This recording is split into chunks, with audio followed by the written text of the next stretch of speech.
April 11th meeting of the Grove Park City Council. It's wonderful to see you all here today. Greetings as well to those that are watching us via social media, I should say. Before moving into roll call, I would like to indicate that we are adding one item to the agenda.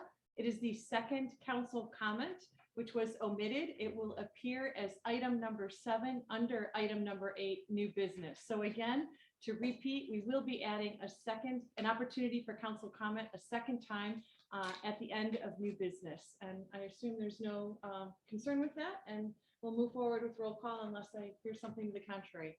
Great. Clerk, could you please call the roll? Councilmember Brenner. Present. Gallagher. Here. Caulfield. Present. Wiener. Present. Rowland. Present. McMillan. Present. And Mayor Hodges. Present. Thank you. With that, we'll move into Pledge of Allegiance. Pledge allegiance to the flag of the United States of America and to the republic for which it stands, one nation, under God, indivisible, with liberty and justice for all.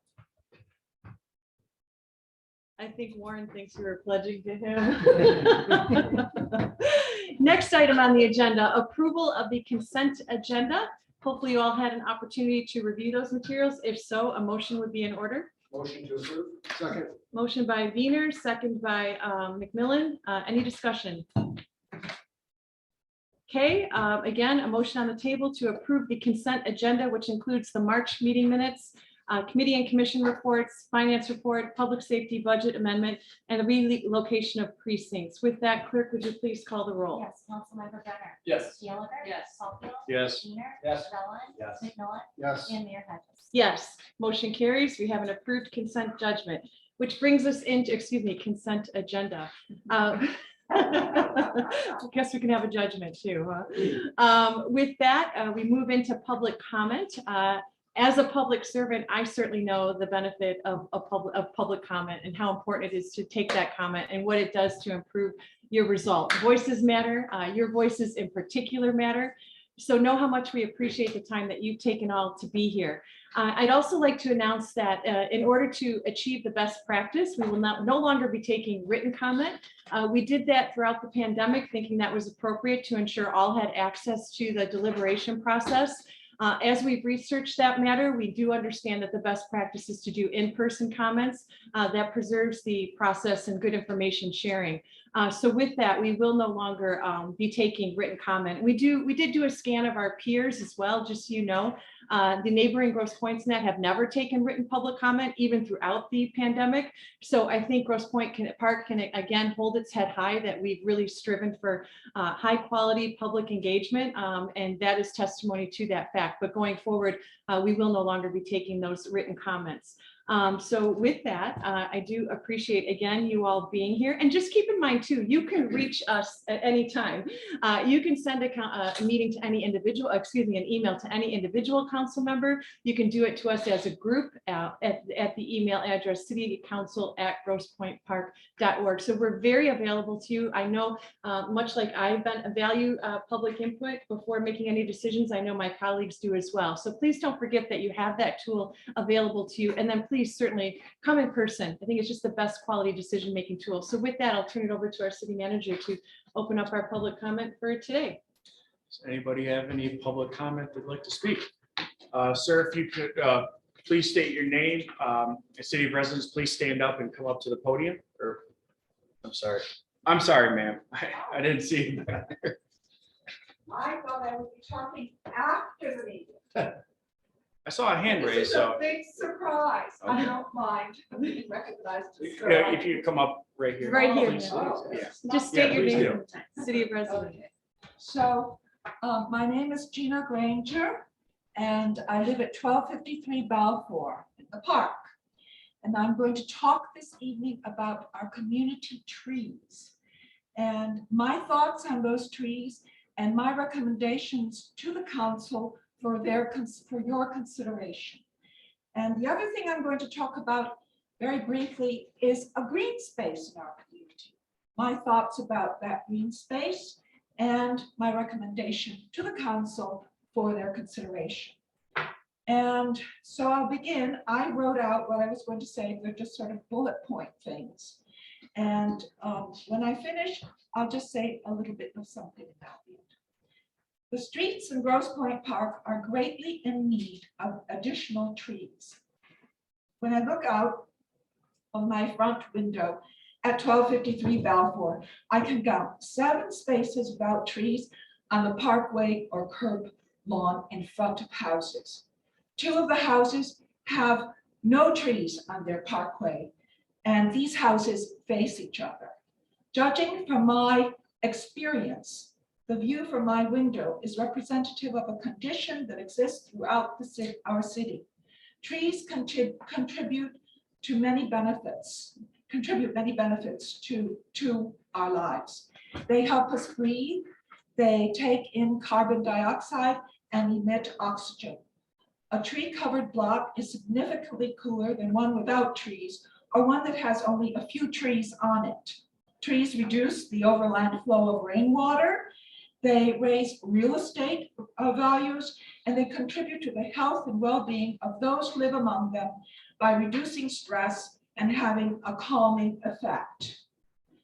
Grosse Pointe Park is a tree city. The Arbor Day Foundation is the designator of tree cities, and they say the foundation says on its website, a tree city provides a framework necessary for communities to manage and expand their public trees. Kalamazoo is a tree city. According to its website, last summer, Kalamazoo planted 300 trees in one of its neighborhoods. And I heard recently on Michigan Public Radio that Kalamazoo plans to plant 1,000 trees within its boundaries this year. I quote from the Kalamazoo website, with the support of the Foundation for Excellence, Kalamazoo continues to grow and care for our urban forest to ensure that it thrives for generations to come. Ann Arbor is a tree city. In 1964, Elizabeth Dean willed nearly $2 million to the city of Ann Arbor for it to hold in trust and to use the income from her donation to be used to repair, maintain, and replace trees on city property into perpetuity. As a solution to our situation, I would like to propose that the city of Grosse Pointe Park, with the support of the Grosse Pointe Park Foundation and the city's patrons, establish an endowment for the purchase, replacement, and maintenance of trees in our community. And again, with the help of the support of the Grosse Pointe Park Foundation and city's patrons, I recommend that the city create a position of assistant arborist responsible for the care, maintenance, and replacement of trees only in the city of Grosse Pointe Park. And I make this recommendation because I know that our city forester takes care of not only our trees, but the trees in the city of Grosse Pointe. Ms. Granger, I'm sorry, we do have a 3-minute limit and we didn't alert you to that beforehand, so we'll give you another minute, but if you could please wrap up, Okay. that would be great. Okay, the city of Grosse Pointe and the farms. And this is, in my view, an impossible job. And I would recommend that we create a position for an assistant arborist because our city forester needs help. The green space is that space over there in front of Ewald Library.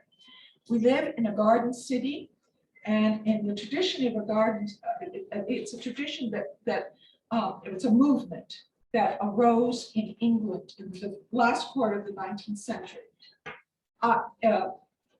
Our city is one of those garden suburbs that emits from those like Bedford Park and Hampstead, which are suburbs of London. So I really need to tell you this. I would like to ask City Council to reconsider the decision of the Planning Commission to turn the magnificent green space in front of Ewald Library into a parking lot. I Ms. propose Granger, I'm sorry, time's the up. city, with the help and support of the Grosse Pointe Park Foundation and our city patrons, I'm sorry, I'm going to finish, hire a garden designer to create a meadow-like garden in front of the Ewald Library In the spirit of Pete Outdoll, who recently created a garden on Belle Isle, the garden would consist of grasses and other plantings to imitate a meadow that would attract birds, butterflies, and honeybees. The design would incorporate paths to accommodate visitors, and it would serve as a source of inspiration and education for both adults and children. I'm sorry for overstepping the time limit. I just want to say one more thing, and that is I brought with me 2 books. One is on the management of public trees and community forests. And the other is on the designs of Pete Outdoll. I'm going to put these books, I'm going to ask to be kept at City Hall for council to consider, to look at, to think about, to be inspired by. Well, thank you very much for your comments Thank and for your you. generosity. And we'll Thank be you so sure, much for listening if you to could leave me. your contact info too, so city administration can get back with you, that'd be great. Okay, thank you. Other members? Yes, sir. And again, a reminder, there's a 3-minute limit. We do have the alarm here. Don't make us alarm you. That's not fun to do to our fellow citizens. So welcome. Thank you. Madam Mayor, Mr. City Manager and council members. My name is Adnan Dejani.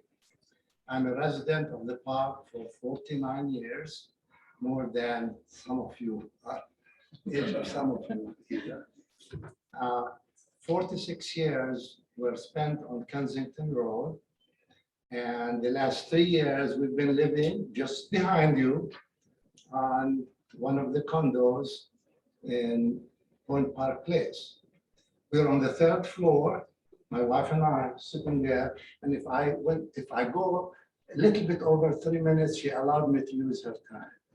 We can't do that. I'm sorry, Mr. Dejani. I'm a retired physician. I was a professor at Wayne State University. So I spend a lot of time in my condo, and I have the best view between you here and the condo, which is that beautiful open space that exists between us. And I want to limit my comments about that. I want to tell you what I see from, we have 4 windows, all of which face the space, and a sliding door to a little balcony, which also faces, that's all I see. I see young kids coming to play, bringing their balls, kicking around with their parents or grown people to supervise them. I see slightly older kids that come in with their kites and fly them on nice windy days.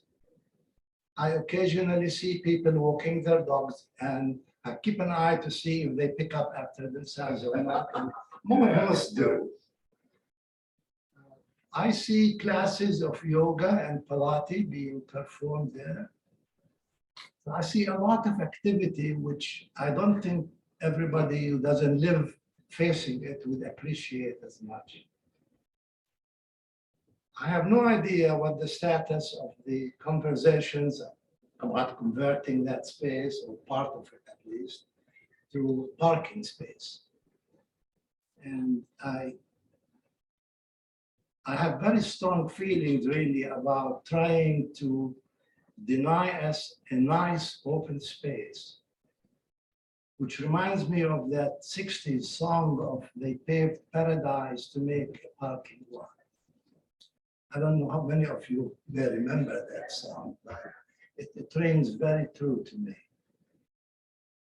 I wonder also about any considerations given to what changing open space to a paved area that will interfere with drainage. You just hit your 3 minutes. You could wrap it up. I just want to register my very, very strong concern about doing anything that will destroy the open space. I'm all for more plants. I'm all for trees and so forth, but please, please do not cover that up with any kind of artificial whatever that will make it into a parking area. Thank you, Mr. Dejani. Others who would like to be heard? Yes, Mr. Clean. Yes. I would like to comment on the agenda item down the agenda dealing with sign ordinance. My name is Ed Keelan. I live at the 900 block of Berkshire. I'm a Democratic precinct delegate elected by my constituents in the 2nd precinct. And I routinely use lawn signs as a way to communicate upcoming issues, political issues, candidates, and elections. You'll be amazed at how few people pay attention to when the primaries are, what the issues are, and so forth. That lawn sign is the poor man's billboard, the poor man's storefront. I don't have storefront on Kirchoville or Charlottesville or Mac or Jefferson available to me. I don't have billboard capacity at the corner of Jefferson and Connor. The way we communicate with each other in the community is through lawn signs. This ordinance, by its very nature, is discriminatory in the sense that it's residential. You're eliminating the residential lawn signs, not the signs at the storefronts on the major thoroughfares I just mentioned.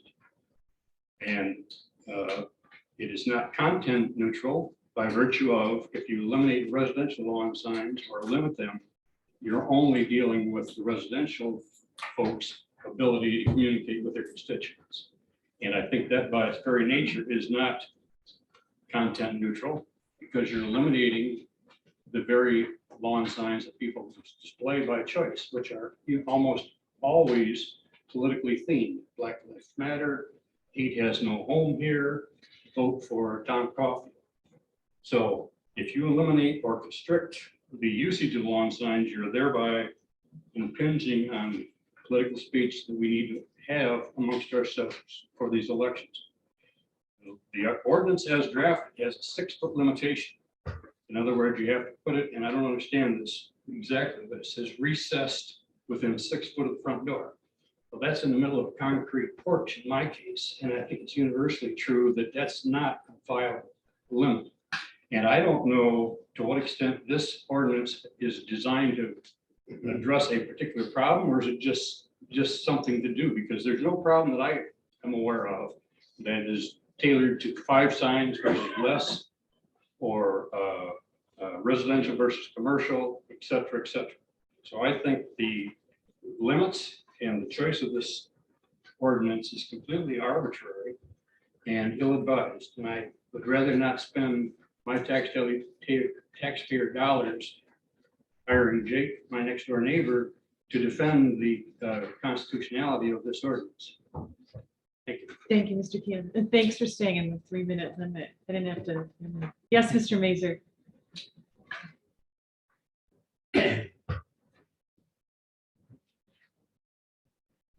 My name is Al Mazer. I live at 30 Point Park Place, and I basically wanted to ask City Manager Seisman. There used to be a process, like for Ms. Granger, when the people needed trees or wanted trees. She apparently was in need of 7 trees, and the tree lawn and the block alone. There used to be a process where people could request them from the city. Is that still available? We don't comment, Mr. Mazer, during public comment, but I'd be happy to address Well, I mean, Mr. she's Mazer. the one, that she doesn't know about it, and that's, just a simple. That's why we process. asked if Ms. It's our- Granger would our leave her policy, contact info, and we can get in touch Okay. with her with that. That's a good point. Yeah, Yeah, there definitely used to be something. right. We still do. Okay, thank you. That's what Thank you. I'm mostly concerned about. Thank you. Yes, Mr. Garrett. My name is Roger Garrett. I live at 640 Bedford Lane. Good evening. I was the primary author and one of the co-signers of the letter that went to all of you, I think, dated January 7th, co-signed by myself and neighbors and a couple of others. And we are very fortunate to live on the lake. We're also not so fortunate to live directly downstream from the storm drain. And of course, we are extremely concerned about the EPRB. In the last week's edition of the Grosse Pointe News, there was an article in comments by our friends from OHM. I believe I mentioned at the last council meeting that St. Clair Montefalco has plumbed their parking lot of their grounds, and that would be the equivalent of about 70 homes. And that sounds nice in the paper, but I believe in Grosse Pointe Park, we are have someone in the neighborhood of 4,500 homes. So I realize you don't comment this evening, but I'd like to throw this out, and perhaps the council can provide some answers in a subsequent meeting. I'd like to know how many homes are currently disconnected from the sanitary sewer, and what provisions council is prepared to make to ensure that there is 100% disconnect in the city. It's 4,500 homes, and I don't know how many dozen businesses, but perhaps at the next meeting, there could be some explanation as to where we stand right now and what kind of plans will be in works to ensure that before an EERV is, because that, none of you are, unless you've been down to our homes, you cannot appreciate where we sit relative to that drain. If you view it from the Patterson Park, all you see is shrubs and trees. When there is a significant rainstorm, what comes out of that storm drain is like Niagara Falls. And so obviously we very, very concerned. So before we start using the ERV, I would think that the city could enforce and should insist that 100% of all the structures are disconnected from sanitary sewer. Thank you. Thank you very much. Yes, Ian.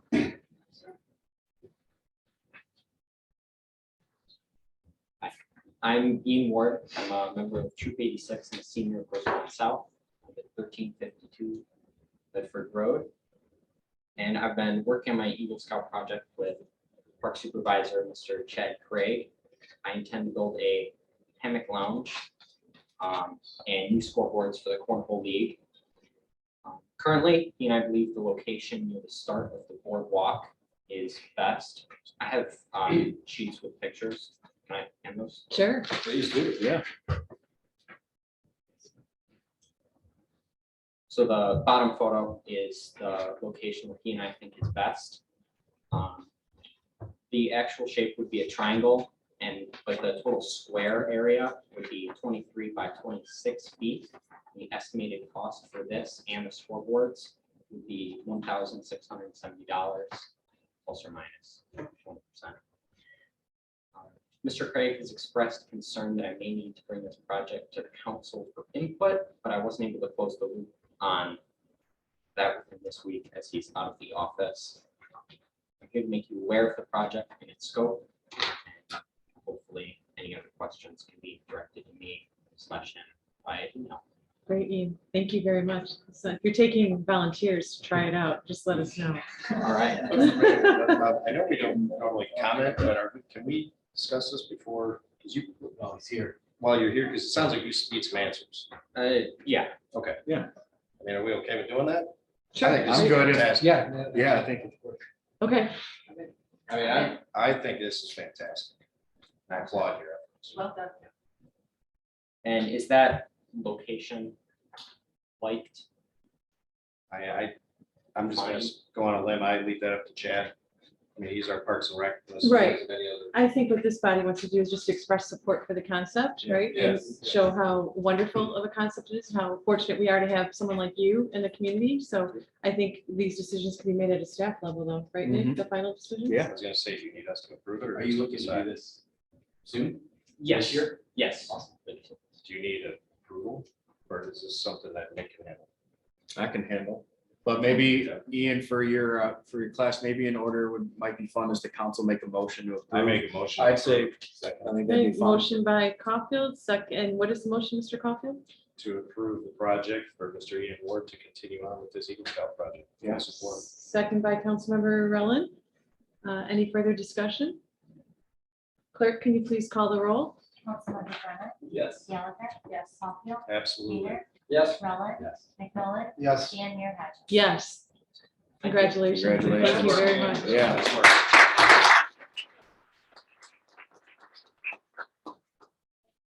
Any other members of the public? Mr. Etheridge? Brad Ettridge, 1405 Berkshire. Welcome. I want to say I'm 100% in support of what you're doing. That's awesome. But it's not the way to do it, guys. You can start my 3 minutes now. Go ahead.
Mr. Etheridge, that does conclude your 3 minutes. Thank you. Yes, welcome. Thank you. I'm Karen Scott. I'm live at 1073 Lake Point in Park. 2-minute walk from here. In the 80s, I worked for the Lansing City Council, so I have some understanding of the difficulty in managing public comment. There were some interesting efforts during that time to change the way the public comment was done. And got a lot of pushback from the community. I'm here tonight to read into the record the comments from my friend Steve Wilder, who lives at 1354 Beaconsfield, who can't be here himself for reasons that will become apparent. It is my understanding that public comment at city council meetings will no longer include written comments. Please be aware that I work in the evenings. Unless I were to take vacation time to attend council meetings, which would be an expense to me, I am unable to participate in these public meetings. I was disappointed when remote public comments were eliminated. Now I am silenced. Steve Wilder. Steve is a wonderful, gentle-hearted individual, very engaged in his community. He and his wife were, a lot of the reason, other than the obvious amenities of the community, that my husband and I moved here in 2018. And I appreciate your remarks explaining why the decision was made. And I guess I would just challenge you to say, maybe we should be setting a new standard, taking the lead for other municipalities to establish a new best practice. Thank you. Thank you for coming tonight. Anybody else who'd like to be heard? Yes, sir.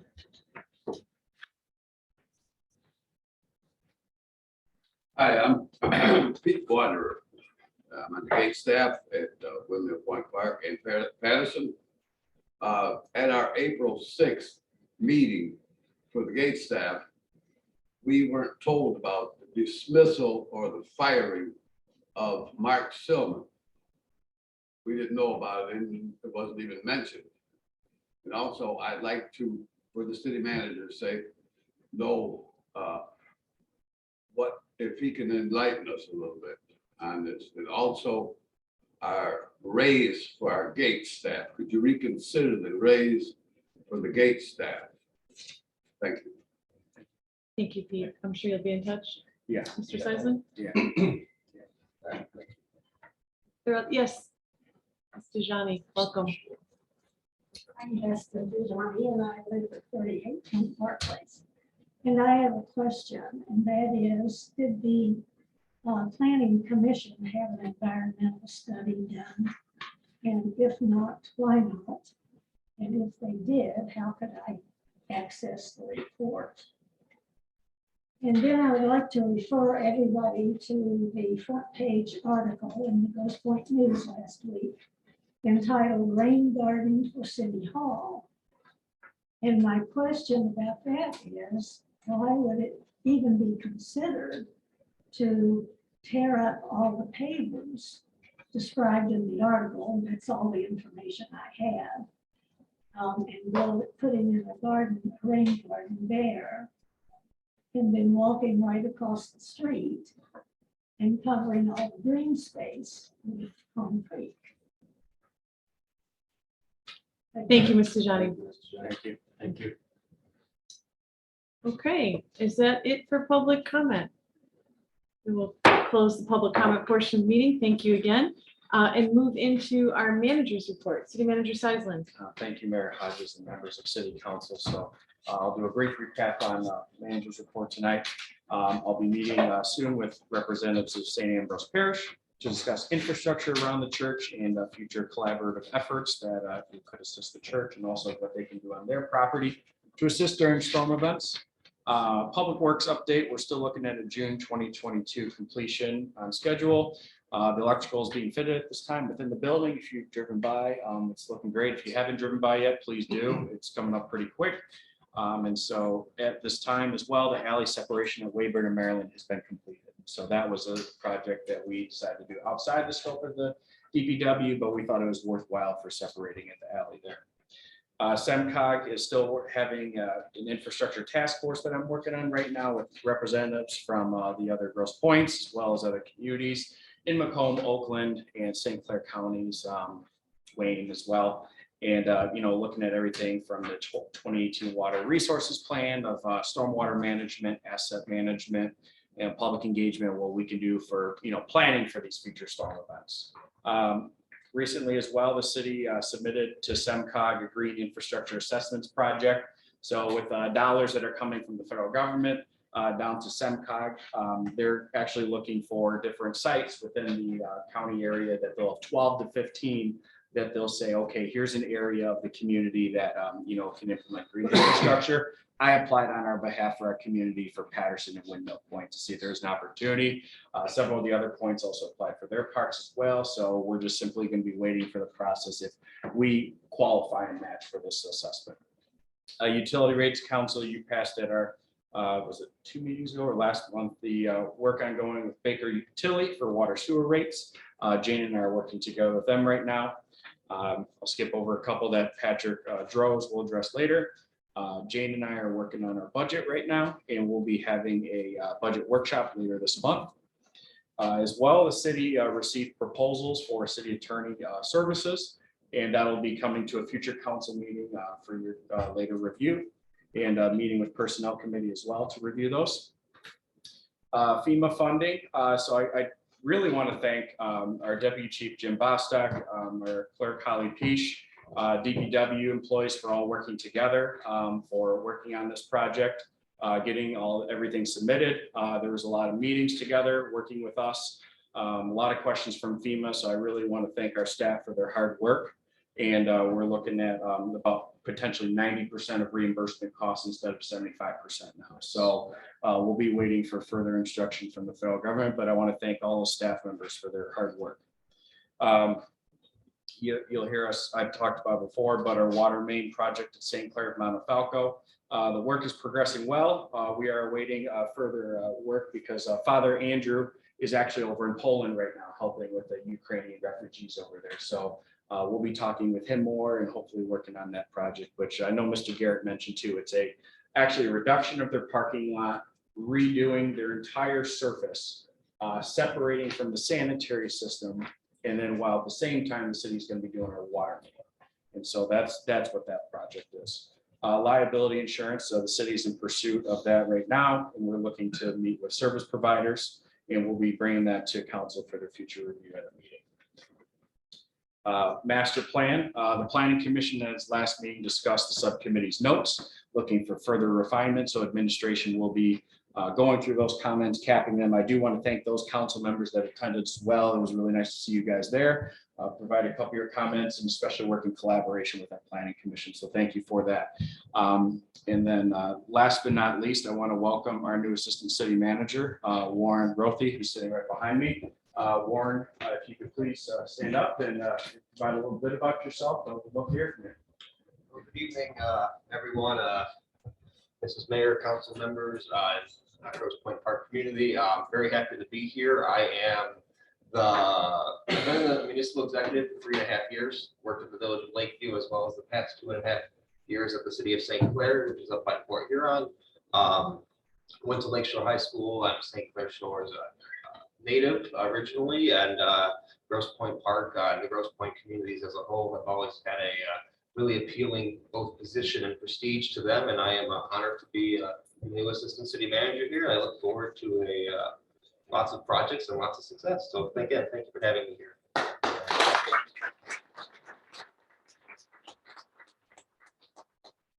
And then I have no further comment, but I do have Chief Gerald as well has some comment for the public safety section. So thank you. Evening, Mayor and Council.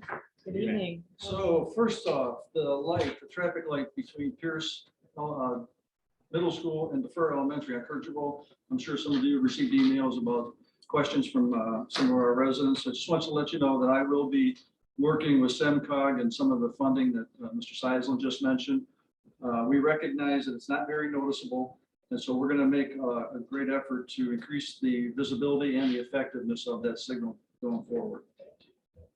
Currently, there are single flashing lights at Charlevoix and Whittier and Verner and Buckingham. There's already stop signs at these locations. I don't know why these lights have been there for a long time. One of them doesn't even work, but we get charged about $2,500 a year from DTE for all those lights. So those lights will be coming down in the very near future. And like I said, there's already stop signs erected at those intersections. So that's why I'm not bringing a traffic control order to you tonight. Something that we've been looking at, and that's cost recovery. So we're looking at partnering with a company called Armor Solutions, who specialize in cost recovery for public safety organizations. So in essence, they submit a claim against a negligent party's insurance to recover the cost of us responding. So as an example, if we had an accident like there was on Jefferson last week, it was almost a head-on, but it was a right angle collision that closed Jefferson, and we had several officers there for quite a while. In those circumstances, whoever the negligent party is, when they go after this company will go after their insurance company to recover our costs. If it's a resident, they will not be addressed at all. It's only for people who don't live in the park, who cause a drain on our resources that you do pay taxes for. If the council wants me to pursue that, it's going to require a cost recovery ordinance, and that's something that we would take to the ordinance review committee. So I'm just looking for direction from the council tonight, whether or not you want us to pursue that. Mr. Caulfield, you chair the committee. Absolutely. I would love to see something on that. Okay. Any dissension to that or concerns with Any questions advancing or that? concerns on that? We're meeting on Thursday, so. So it would be both police and fire. So Okay. if our fire trucks roll out, we'd get cost recovery in that. Is that something we could, is it too early to put on for this Thursday, or is that something you have to, we can at least begin discussing? We can begin the discussion at there. Okay. We can put it on the agenda. I may not have it proposed. That's fine. Right, yeah, we can discuss it. Yeah, I just want to I get. can try to get you some model ordinances. Waterford does it, a couple other communities do it. Okay, great. Thank you. Just to let everybody know, May 1st at Comerica Park, we are going to have a team of officers who are going to be competing in the American Lung Association's Fight for Air climb. So they're going to be climbing up and down the steps of Comerica Park, 2,400 steps in total with all their turnout gear on. So they're going to be competing against other firefighters from across the area. It's a charitable event. If anybody wants to donate to the American Lung Association, you can go to the Public Safety Facebook page, and you can find a link on there to make a donation. The annual report, so it was down under new business, but I'm going to discuss it now, if that's okay with you, Mayor. Yes, certainly. So the review of our overall crime statistics over the past 5 years shows a continuing decline to its lowest point since 2017, even though we saw an increase in calls for service. The details are in the report that I'm sure all of you have seen, but a brief synopsis is as follows. Our overall reported crime dropped by 4.3%.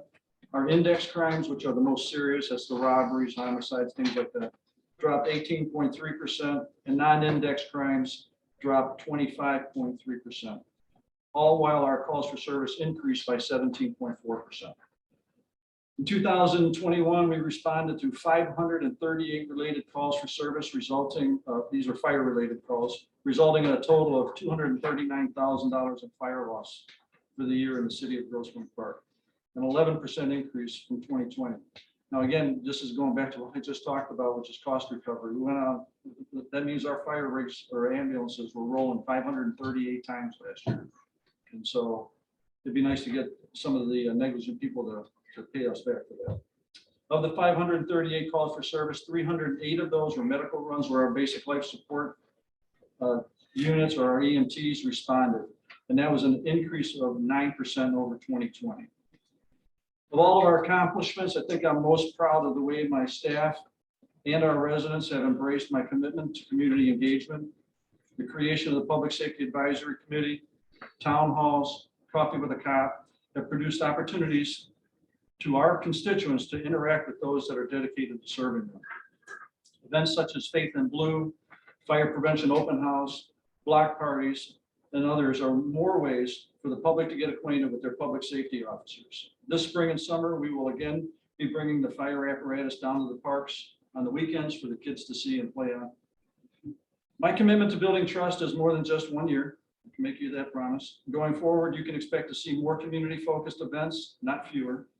So for example, in addition to the ones listed, we will be holding a public safety open house sometime this summer here at the station, and inviting the entire neighborhood or all the communities to come out and see it. And then we hope to get our bicycle officers out more within the community. And we're always working, and we are currently working on some other events geared and focused on our youth.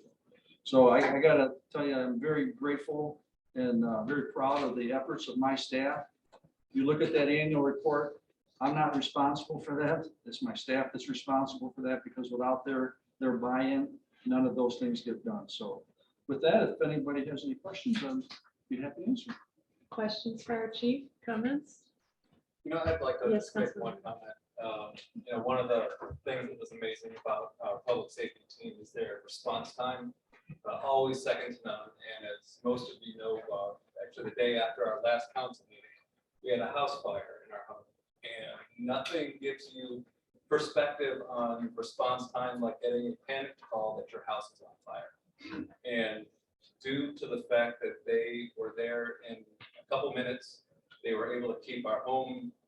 It was still a big disaster, but they were able to keep it from being a complete catastrophe or complete loss. And Chief Gerald and your staff, again, I thank you guys so much. You are second to none. And really, the quick response that you guys had just really saved our family home. And thank you, and you should all be really commended for that. So I greatly appreciate it. Thank you. Here, here.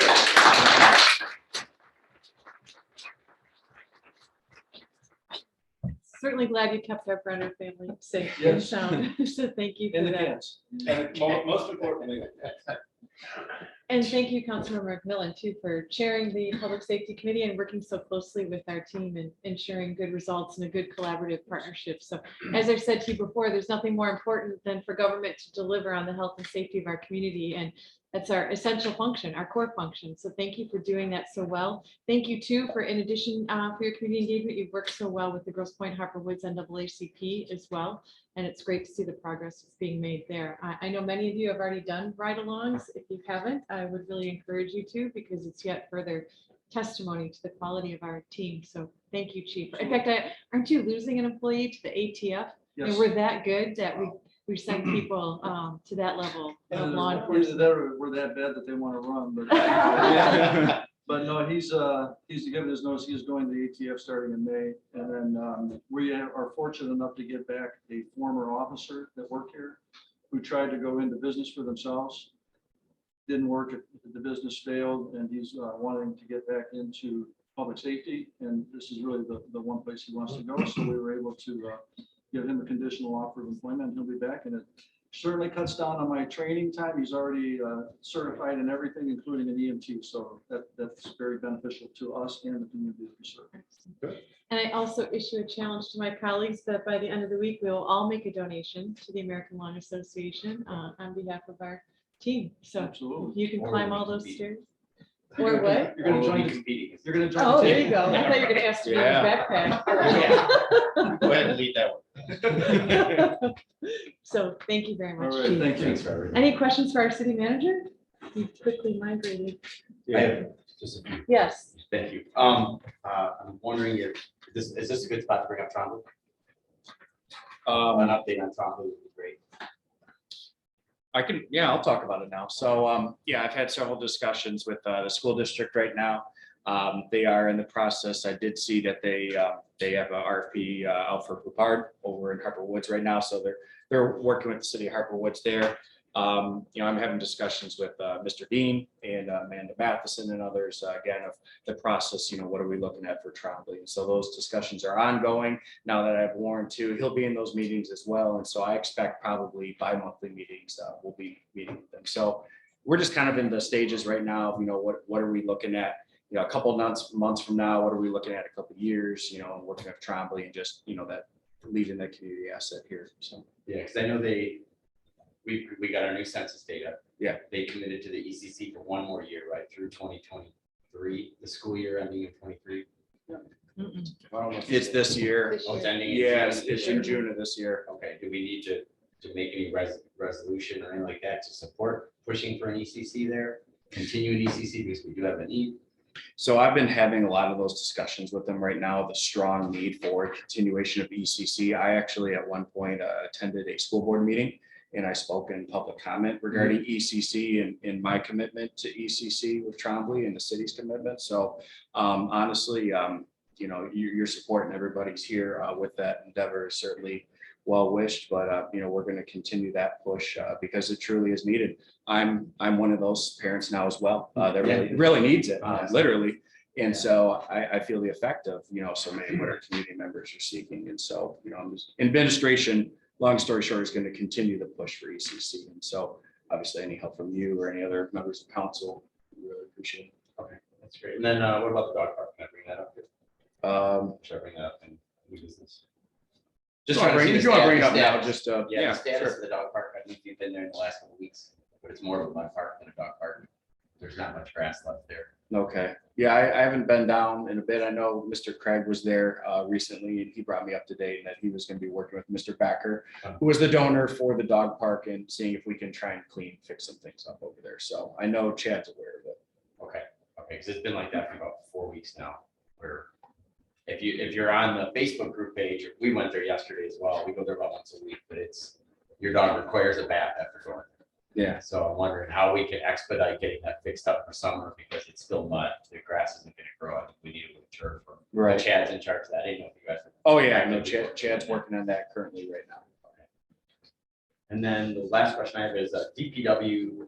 Do we have any finance updates on the non-construction costs that the residents are paying for? Such as, I know construction is covered at $4 million by Tifa. Yeah. Are we on budget? I haven't seen any budget for the DPW non-construction costs that we're all paying for. So the only thing that was outside of the Tifa in regards to was the alley separation. So we had that, which Tifa asked for half of that. They would pay for half and that the city was be able to pay the other half. That was approved by this council at a previous meeting. Otherwise, within the Tifa budget, there is expenses there for security system, for equipment movement. There's also about a sign. I already mentioned security, but yeah, there's things within the Tifa budget that are for that IT as well. Okay, do we have a separate budget? You don't share it now, but do we have a separate budget that I can look at for non-construction costs such as new equipment?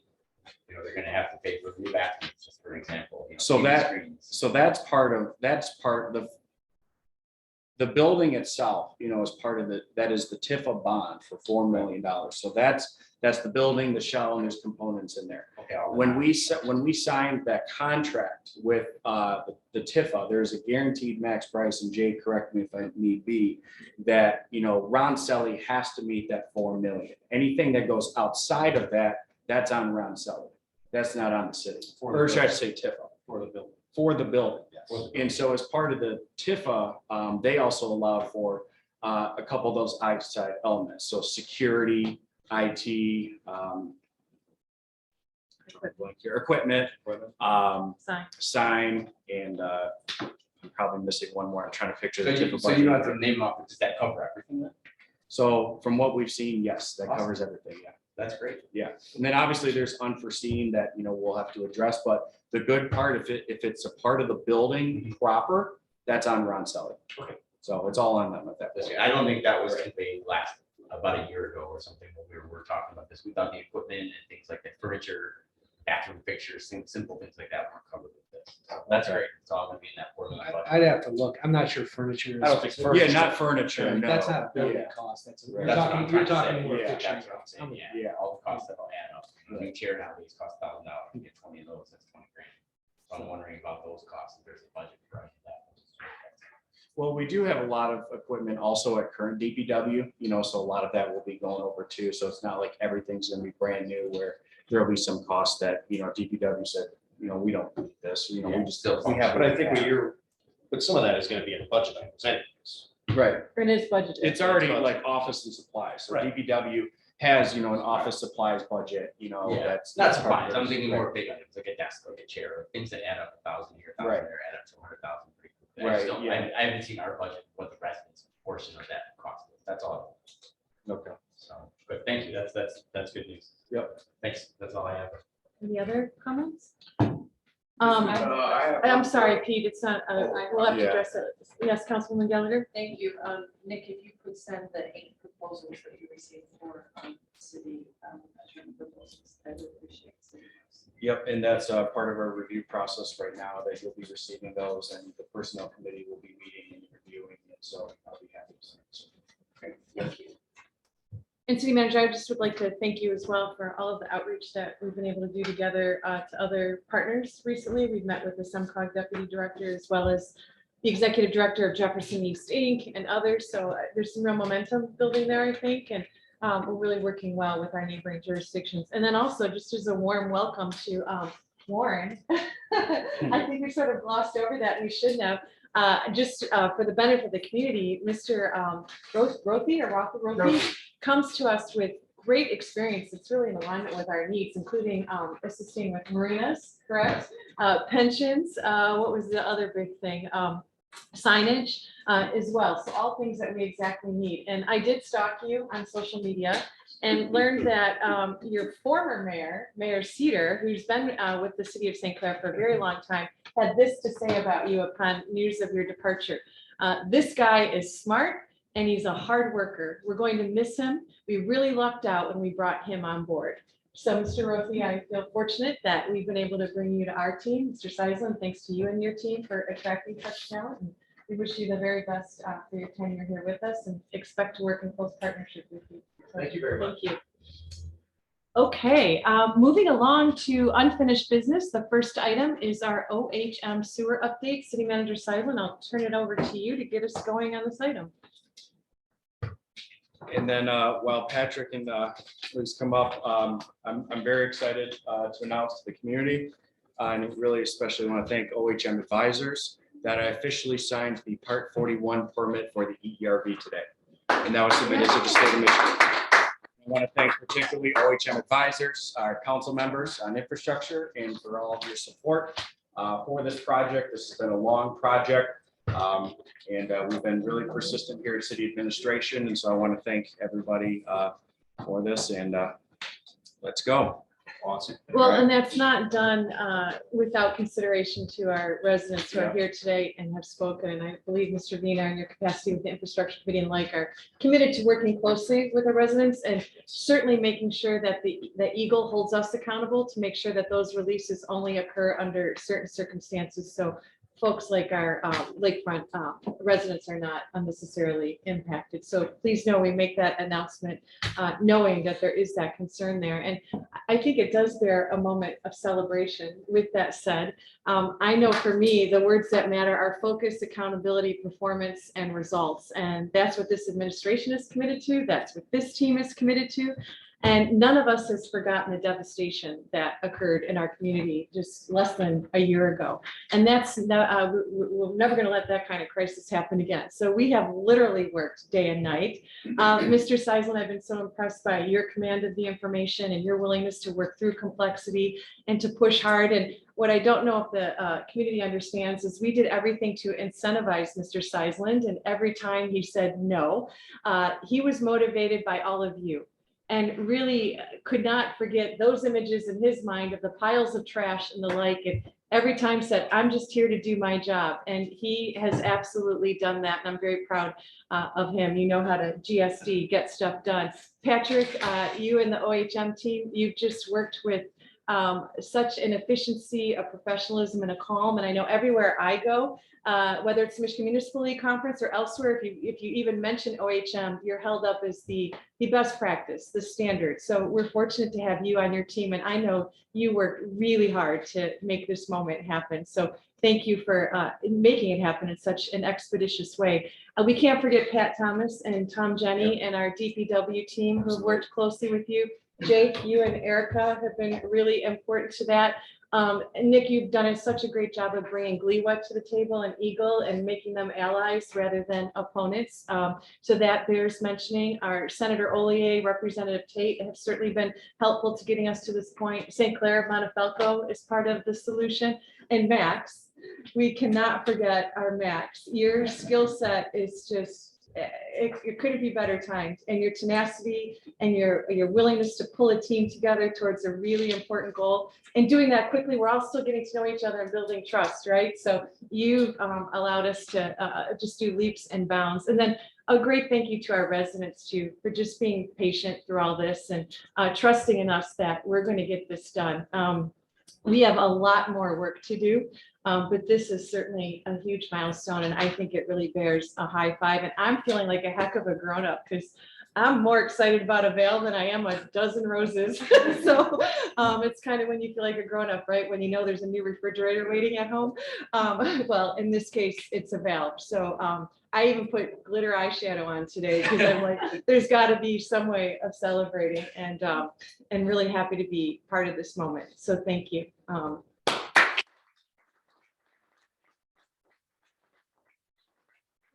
Patrick, so tell us some more amazing stuff. We're all ears. Well, I'm joined again tonight by Nancy Russell, who works alongside me in our Detroit office. As we, over the last month, it's been a very busy month. If you go back to the day after the council meeting, we had meetings that day with GLWA and Eagle in that order. And kind of providing the update and talking about strategy. And springboard off of Senator Holier's documents they provided to the city that prior Friday, we were really given clarity about steps necessary to move forward with this project. And with that in mind, working with Nick and all the teams you mentioned, Pat and Tom, we really just kind of went right to the design of the ERV. We had survey completed. Included within your packet today is a what we call plan and profile view, which is basically looking from the top and then looking from the side. Just to give you an idea about what that type of improvement would look like. I'll get to that a little later. I do have to talk a little bit about the assessment. When we talked last time, the big action items were we needed to do a little more investigation on Jefferson Avenue. We wanted to get downspout letters out, and of course the hydraulic model continues to be part of that. As we get data in, we're updating, making sure it's basically the best available data that we have, so that when we do get to the final permitting and design of the ERB system, that it's based on the best information we have available. So the good news is Pipe Tech was pretty aggressive, and if you kind of note, we kind of do that percent complete. We made a lot of headway. Pipe Tech brought in a second crew, so we had 2 crews working as well as manhole inspections. We brought that up to almost 50% of the entire system that's been inspected. That was about 15% that we completed over the last month. So that was really aggressive by Pipe Tech. And a similar number, about 10% increase of the actual pipes that were inspected. So that was good, because that did, continues to tell the story about the condition of the sewers, where work is still needed to be done, and maybe where it's not as necessary. So those are 2 really important pieces of information to have. I'll get to the ERB right now. So within the packet, we did include basically kind of 2 alternatives for the outlet system. The design that we're using is large diameter pipe that basically goes to the intersection of Essex and 3 Mile to the what we call the wet well of the stormwater pumping station. We've priced it out 2 different ways. One using conventional called open cut, which is what you assume, basically digging a deep trench, putting the pipe inside. And that particular item you can see, the alternative 2, is conceived to kind of basically avoid needing to go between the lodge and the cottage house. Carriage house, excuse me. And so you can kind of see there's a comparison. We provided rough order of magnitude cost estimates, about $2 million for the red line, and yellow is about $1.8 million. So we just kind of provide that to give level of cost of this particular improvement. So as we continue to move forward with that, we'll continue to refine that cost estimate. We can work to get more refined numbers with contractors. This is actually based off a project that I did last June last year at similar size pipe. So we feel fairly confident about that, but we'll continue to sharpen pencils if necessary. Nancy, maybe touch on the downspout. I know there's been quite a bit of work on that. There has been, so there has actually been quite a bit of work since last March council meeting. That is, we actually just sent our first letters out that week. And since then, if you look at the map, there's 5 sections total, and we have now completed section 1 and 2. And today we have started section 3.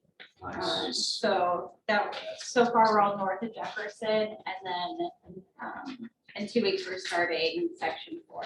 So again, thanks to DPW, Pat, and team, every day we're sending out our to-do list and getting forms. So with that, I'll kind of give an update about what we are finding.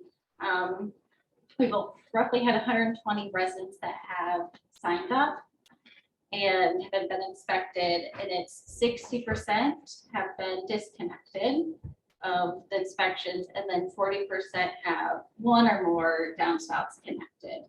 So with this, our intent is to look at each section and kind of come up with characteristics of what we see. Obviously, right now, this is, there's over 1,000+ residents in this area. We've like had 120, but we can interpolate and figure out characteristics for each section to fine tune that analysis. It's really pretty typical on downspouts. You kind of think about when we made the modifications to the ordinance back in August, there are provisions that if the downspout does discharge to a pavement, we think about where you might have a downspout right next to the driveway. You don't want to have an icing concern. So pretty much uniformly across the board, communities in Southeast Michigan usually allow for at least 1 if it's in that type of area. So that'll be one of the things is we kind of triage that data, see if that's more the issue, or if there's maybe particular houses that just have a lot of them are still connected. So Using that and some of the data that was done back in 2017, kind of basically forecast what level we could attain. We did, more aggressive search program. Yeah, DPW has a form, but that is one of the questions we have them mark is, are all feasible if, not kind of mark it on their little sheet that they have. So again, when we're starting to collect and go through the forms and understand what is feasible and what is not. Good, jump. Or do you want to go back? I didn't know, okay. Yeah. Yep. I'll just jump on then to the hydraulics, that model development. Like Patrick mentioned, we are constantly updating it based on what we're finding with pipe tech. And we actually met last week with Pat to talk about the diversions and some bulkheads, Jefferson and the other parts of the community. So constantly working diligently, trying to make this as a very accurate hydraulic model. And with that, with the flow meters, hydraulically, that's just like the pipes, the slope, the size. Then there's the component of the hydrology, which is the actual flow and the rain. When it rains, what do we see? We see some inflow from the rainfall. It's ionized, inflow and infiltration, which is typical for assets underground. And that's continuing.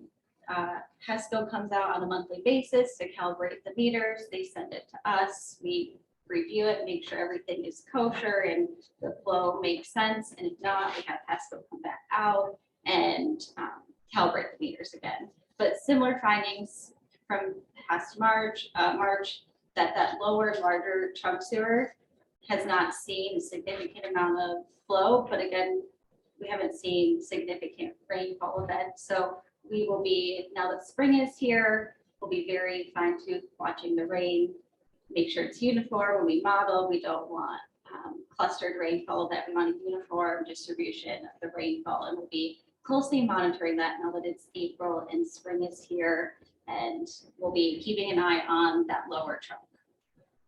Probably to close on the lower trunk. There was a question, I think maybe 2 meetings ago, about the number of connections between the upper trunk and lower trunk.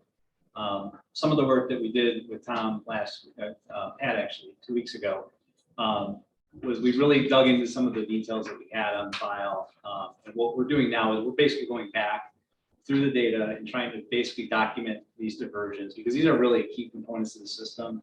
We talked about asset management. The big thing these days is criticality. Well, these are some of the most critical pieces of information in the system. So we want to have a really good record about that.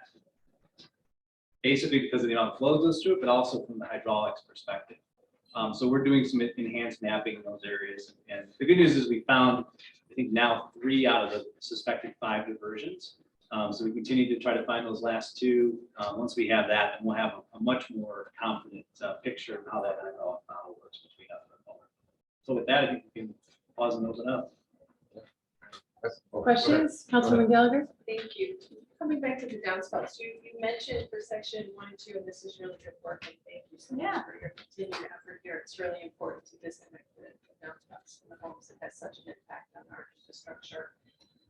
You said 116 residents signed up, and that's in section 1 and 2. Correct. And then you're saying 60% of the homes in the city completed to disconnect their spouse. Is that 60% of the 116? Yes. Yeah. Okay. And then, so of the 116, 60% of those had some form of downspout or completely disconnected. Yes. 40% of those remaining 40 residents, 45 residents, whatever that is, remaining had some connectivity still into the sewer systems from their downspouts. Is that correct? Yes. Okay.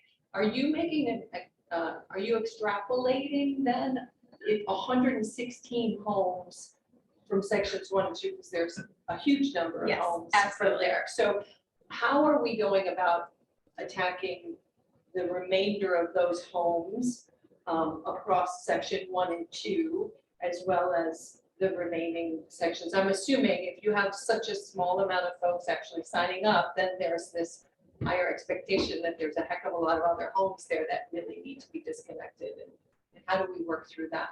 So like you said, extrapolate, we're going to, of that 120, that was from section 1 and 2, so we'll narrow it down even further to see what homes were in section 1, what homes were in section 2, and kind of come up with the characteristics of a home and figure out further digging through, is it, are more happen to be connected in section 1 versus section 2? So we'll be digging further in with Tom and Pat about what they're seeing and observing. It would seem to me that in some way, if we can do a, I know it sounds like a lot of work, but if it has 40% still being connected, is quite a bit. It can have such a huge impact. If there's really just some way to get to every house and really figure that out. And I don't know how we do that, but it just seems logical that we move into that direction at some point. Yeah, right now it's a voluntary, we send letters to residents, and it's, if they would like to sign up and get their home inspected at this point. Well, I think part of the obligation is to us to lead the way as well. So I made this little sign that says, I'm disconnected. Are you? I think by next meeting, we should all be able to hold up the same sign and just really encourage our community. And we owe that to the people sitting in the front row, right? We're going ahead with this EERB. We owe it to our fellow residents to disconnect so that the impact on them is minimized. So all of us need to be pushing hard, because it's going to take more than just a letter that shows up in your mailbox to get people, and it's easy to do. Easy, if my household can do it, any household can do it.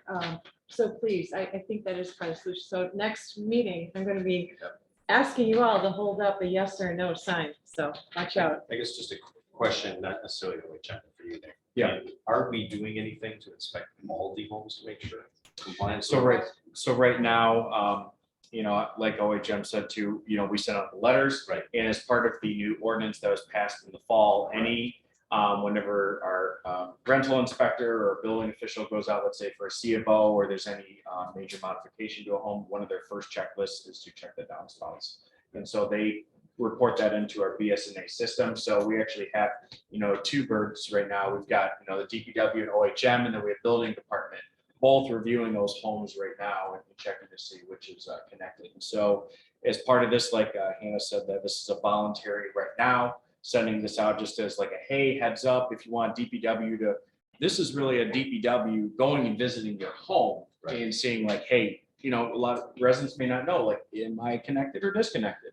And that's what DPW is going out there for. So after that, there will be a follow-up that, we are really communicating to the community of, hey, this is really serious. We have to, go ahead. So this is part of, again, just a practice that we want to warn residents. We want to let them know, please do your best due diligence, because, at some point or another, we're going to have to really use our ordinance.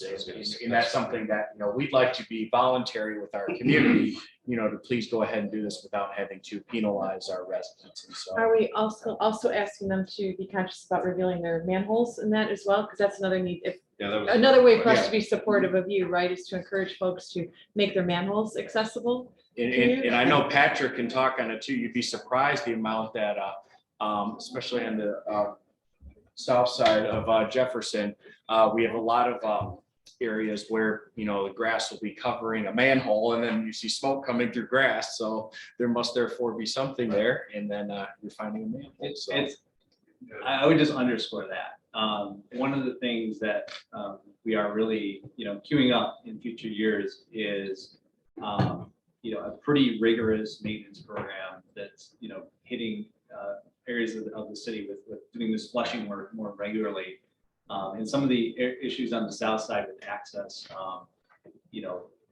that'll be one of the things. If we can find it, great. But if we have to add them, we'll need to do that too. So obviously it's a lot easier to dig up something that's 2 feet deep versus 15.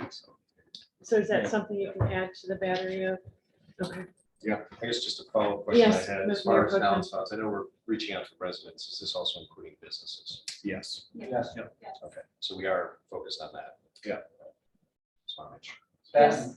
One of the other, sorry. No, go ahead. And this is a multi-pronged thing. I mean, this is part of the communication aspect of infrastructure. It's making sure people are informed as to what the issues are, understanding where they can go, what resources they have. And again, I want to stress to everybody too, I mean, we're cognizant of the reality of all this. This is multi-pronged. Again, downspout disconnections, And I don't want to belabor it, but attached to the package, you've got the monthly infrastructure update.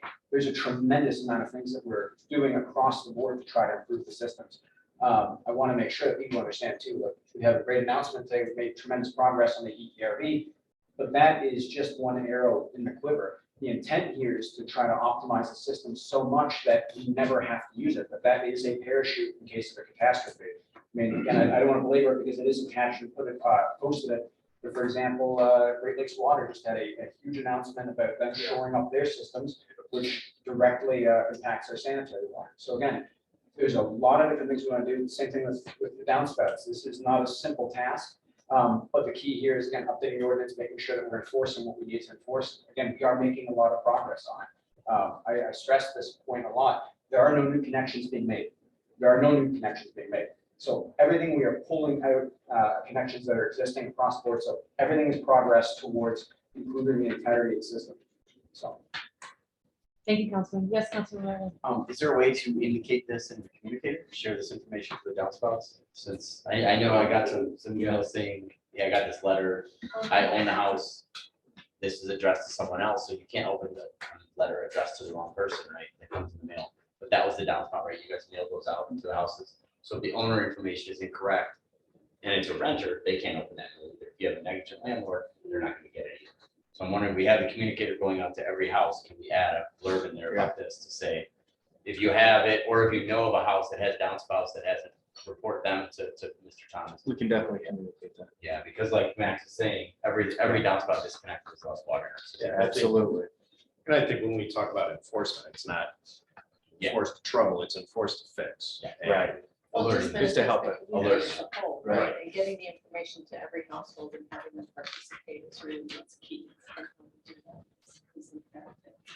Other questions for the engineering team? One last, I'm sorry, Yes, you know, I told you I was gonna ask every month, and it's more of what can we do to help you, especially I'm looking at this map right now.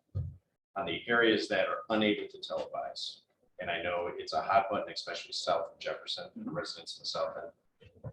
Is there anything we can do to help you get them back out there to televise? So, good segue. So the report gives kind of the update about where we're at contractually with Mike Tech. Right. In some ways, some of the areas we're not able to get through, we don't pay them to not televise sections. So we kind of have extra budget that's getting kind of set aside. Okay. So that's been our goal, is to get through this system.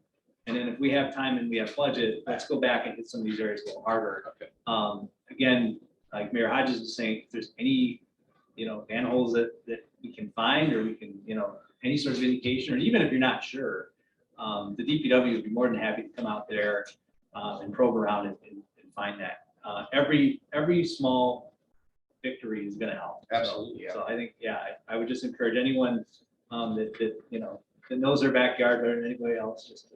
Well, yeah, I mean, I'm just looking at section 4. There's a lot of red, purple's Yes. cleaning Yeah. needed, red, they can't televise. I mean, that's where a majority of very deep water in basements happen. Well, that's the lowest point according to the FEMA maps, right? Yes. So south of Jefferson and should be, the primary focus, as we all know, water runs downhill. So that's exactly where it's gonna go first and foremost.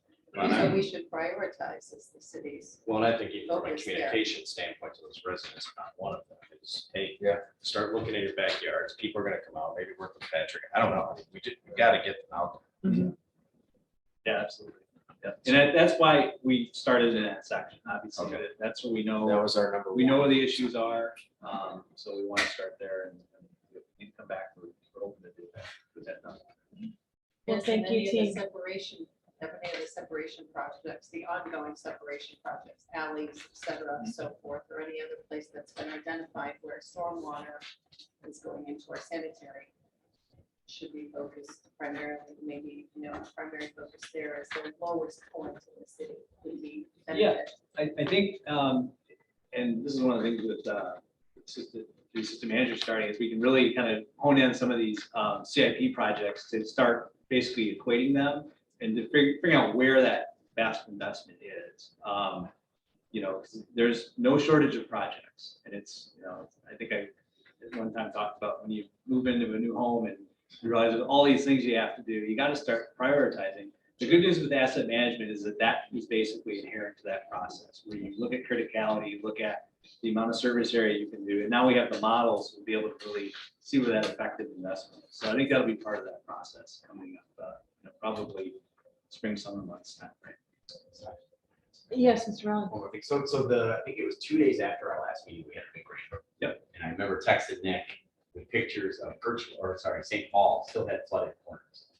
But is that still expected with all the cleaning that's going on? Are we still expecting flooded roads? So that, the good news is, I guess you could say, is that's storm system. So, that could be an issue with perhaps a potentially partially clogged catch basin, some debris in there. St. Paul should all be connected to the storm system. Depending on where it's at, there are some areas that, as part of the study that was done in 2019 or 18 with FEMA, the city had a stormwater model that was put together. There's some areas that, and during very intense rain events, will hold water for short periods of time. Yeah, I knew you guys would be happy with the rain because you gave it flow meter. But I was leaving that folks' house in Buckingham, that was flooded, Berkshire and St. Paul was flooded, and Balfour. Okay. And I know Nottingham still floods. I guess if we could get, maybe Cyber get the information about that event and when it happened, that stuff is actually valuable to us. Good, that's right. It is. Yeah. All right. Pictures, streets. Yeah. All right. So we should let residents know that too, if they see Yeah. flooding anywhere, to share it, probably. Absolutely. Yeah. Data's our friend. We're also in the process, we got another plank of what we're doing in infrastructure is trying to facilitate the ability of residents to better report all this. So again, that's between communication infrastructure. We're working on that. Again, tiers of responsibilities, but we're trying to streamline not only that residents get information, but they can convey information and then we can quantify it and actually put it in useful forms. So that's another aspect we're working on. Just working as quick as we can. on No, it. that's wonderful. They can have one click on the website and send a upload a picture from the phone. That helps out. Thanks a lot. All right, thank you to our engineering team very much. Appreciate it. Thank you. Council comment. Do any of my colleagues have matters they'd like to bring to the table at this time? I just think Yes, it- Mr. McGlone. it's just it makes a lot of sense to have a communicator, and we can communicate to the residents that by disconnecting your downspouts, you're helping. I think people want to help. They just don't know. So the second they know, we're gonna start to bring that number down. And I think that's a great suggestion for the communicator. Oh, is there a tracking mechanism for that? Like, rather than putting a note on my house saying I'm disconnected, is there a tracking mechanism? Are they tracking this on a map? Saying these Are you all talking, disconnected? are you talking, Disconnection. with the, We tracking home disconnection, is that what you're asking? Yeah. actually, OHM? You know that? Are Yeah, they you guys know tracking that this? question? So yeah, we have a form with their addresses and they'll be in GIS. Okay, yeah, it is Yeah, going to so, yeah. GIS, all right. So it'll be an online map, but. Okay. Yeah. But that's So only, right now they're forms and we're just collecting them and marking them in the spreadsheet, but then it'll be a visual. There will be, okay. So we can, so you guys or DPW can go back and say, hey, these are. Yes, yeah, we roads have, that need yeah, to be- Yeah, but that's only on the volunteers who have turned. correct. Right. Yeah, but so is there a way for us to report, since I'm disconnected, can I report that? Is there a way for residents to report that they're disconnected to get on that map? I think. hey, you know what? We can absolutely do a blast to please do so. That's something, Self-report. self-report, that's what we certainly encourage is the self-reporting. And I think we got some great ideas here, what we can do to help. So communicator obviously being one, self-reporting the next. Yeah. Obviously, we're trying to do the volunteer right now for that reporting. And then, we have building department as well that's tackling, when they're going out for inspections and rentals and, looking at that. You were diving in deep here, so it's good to Yeah. get all this stuff out. Yeah, so we got really a multifaceted of, you got building, DPW, OHM, and then volunteer. And I know DPW, they're out on the field every single day, literally boots on the ground, like, checking this out and helping residents. And we'll let them know, hey, like, we're saying that if there's anything you feel is weird in your backyard, or you're not sure why that hump is there or why there's a depression, call DPW. They'd be happy to take a look. And that, that's part of our job. So it's public service. And I think after our sign ordinance, you wouldn't be allowed to put that sign. Other council comments? I would just like to speak to the matter of the green space at the parking lot, just to alert the residents who were kind enough to submit a petition, as well as those that spoke this evening, Councilmember Brenner has agreed as part of his role with Community Engagement Committee to convene a meeting of residents from the park. I always forget if it's Point Park Place. Get my P's in order, just so that we can do good information sharing, make sure there's a factual set of data and information there, and then we can take feedback at that time as well. So folks there can be looking for more. We appreciate all the input. And it's helpful, and we want to make sure it gets inputted into the decision-making process appropriately. So that is coming. And thanks to Nick as well, who's agreed to, during that meeting, to share with the board our plans, our progress, what we're looking to do. So thank you Nick, for agreeing. Excellent. I'm sorry, you have another comment? This is still unfinished business? Yes. Yeah, so I would formally like to request the DDA to rescind their approval of pushing that parking lot forward. I know we all got a packet this week from 50 residents asking us to stop pushing for that parking lot in front of the library. So I'm formally requesting DDA to rescind that approval. And I'll send them, I don't know if I send an email to Nick to follow up with that, since I'm not supposed to directly contact them. But I know I'm with the residents that we don't need that parking lot there. I want to keep that green space there. So I want to make that publicly known. The other thing is the home demolition ordinance that we've been talking about for months. I know we're redid the sign ordinance. I'm wondering why we haven't done other ordinances that council has asked to be updated. I know Mayor Denner was asking that to get updated as well. Well, I can speak to that. I can tell you that there's probably 5 to 6 ordinances being rewritten right now. One of them is a demo. Sign ordinance as it is tonight. I'll make a comment on that, but when the time comes. The demo ordinance is being looked at. Good. As an overall. There's a lot of, shall I say, considerations that we just need to look at on how it impacts everything from a business to a resident to, but it's important. I mean, I've asked for both Nick and Jake for a hot button item. We have reapproved and rewritten, is it 4 ordinances to date? 4 or 5 maybe? There are 4 or 5 others in play. It's just a matter of, we just don't want to make a knee-jerk decision, as you can see with the sign, that I'm just going to say my recommendation is to table that, because we're not ready for it. The sign ordinance is very tricky. It's not us wanting to make that change. Our current ordinance as it's written is unenforceable because of a state Supreme Court ruling. It's unconstitutional. So we need to really look at that carefully, because I think some of the notes that are in there are just, it's not ready for me. Thank you. Anything else, Councilmember Rowe? I want to bring up sidewalks that are still flooding. I know there's residents that have sidewalks that still flood every time it rains. And I know we've been talking about this for a couple of years, and just down the street from City Hall, their sidewalks are flooded. Just 6 houses down. Anytime it rains, it floods. And I know DT went through and redid those sidewalks. So I'm wondering what we can do to help those residents to get that sidewalk repaired, get a drain put in there, thickness goes up to the curb. But it's got to be I know one person ended up moving because he was here for 6 years trying to get the city to fix the sidewalks, and they wouldn't do it. Well, it is the resident responsibility, for the sidewalks, and it is something that, what we had DT here for a number of years, as you know, we've all certainly dealt with it. And then as soon as, we said that they were out of town, that, okay, then we can try and reengage the sidewalk improvement program. It's something that, I'm looking at as a task with Public Works right now, that we look to reengage that program. Now that officially DTE is getting out of town, so they're out of the way, we can, not just, repeat ourselves and, in case DTE ended up messing up or working on something. So, I would expect working with DPW that we'll be working on a program. Hopefully we can get that done.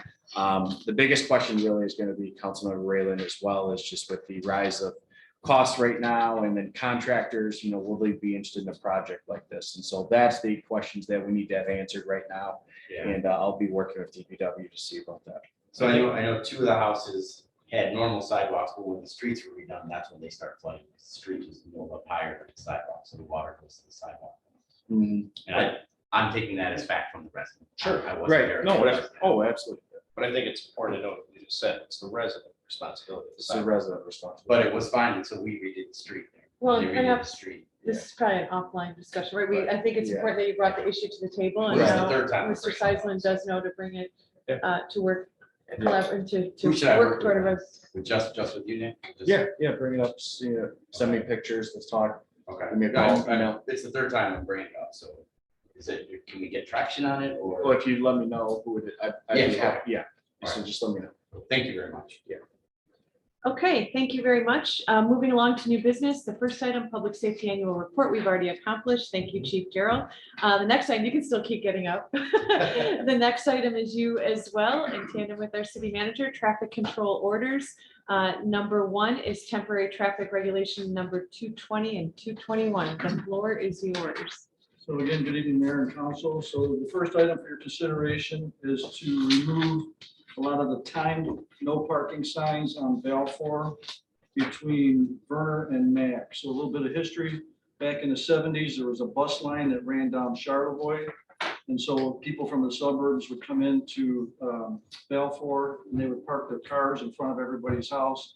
They'd get on the bus and they'd go into Detroit to go to work. And so they were just clogging up the streets. So those signs were put up. Now they're not needed anymore. There is no bus line that goes down Charlevoix anymore. And it actually impacts the neighbors and or the residents who live on that street. So what we're proposing is to remove the signs that prohibit parking during certain times in 2-hour blocks, and then erecting signs that make it a little bit safer, such as no parking here at a corner. So we keep our sight lines and things like that. Excellent. Any questions for the chief? Yes, Councilmember. Reader? Second. Okay, motion to approve. I will read the resolution. So we're approving a bundle of 2. Is this for 220 and 221, Councilmember Reader? Yes. I understand from our city attorney, we can approve both in tandem with one another? Yeah, I know we talked about that earlier and I said that you could. I would recommend doing them separately. I would read. Right. Okay. I think it's safer, the better course to do both. Okay, so we have a motion and a second to approve the resolution approving temporary traffic regulation number 220, which is read as follows. Pursuant to section 22 UTC-153 of the Code of the City of Grosse Pointe Park, the undersigned hereby promulgates the following temporary regulation for the control of parking on Balfour between Charlevoix and Mac within the City of Grosse Pointe Park, County of Wayne, State of Michigan. 1, remove all currently posted no parking 9 a.m. to 11 a.m. except Saturday, Sunday, and holidays parking restriction from the east side of the street.